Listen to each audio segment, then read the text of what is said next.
This question is to explore inverting rational functions. Please subscribe to our YouTube channel Math Tutor 8285. Your subscription fuels the passion. Let's grow together.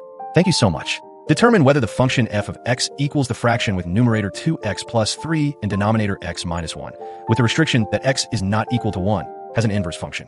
If it does, find the explicit form of the inverse. First step is to recall key idea. A function has an inverse if and only if it is one-to-one, which means injective. That requires checking whether the function is always increasing or always decreasing on its domain. Then, next step, we check monotonicity. Compute the derivative. The derivative of f of x equals -5 divided by the square of x minus 1. Since the denominator, the square of x minus 1, is always positive for all x not equal to 1, the derivative is always negative. Therefore, the function is strictly decreasing on both intervals, from -infinity to 1, and from 1 to infinity.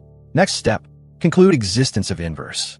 Because the function is strictly decreasing, it is one-to-one on each domain interval. Thus, f of x has an inverse. After that, next step is to find the inverse explicitly. Let y equal the fraction with numerator 2x plus 3 and denominator x minus 1. Solve for x. Multiply both sides by x minus 1 to get y times x minus y equals 2x plus 3. Rearrange to get y x minus 2x equals y plus 3. Factor x to get x times the quantity y minus 2 equals y plus 3. Divide both sides to obtain x equals the fraction with numerator y plus 3 and denominator y minus 2.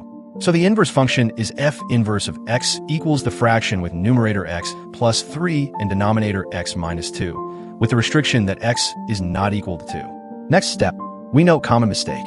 Students often forget to mention the restricted domain. In the original function, x cannot equal 1.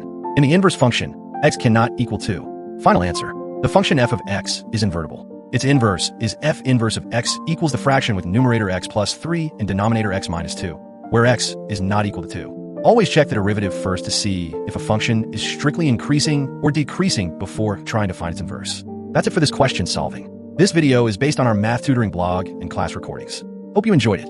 Please subscribe to our channel Math Tutor 8285 and turn on the notification bell.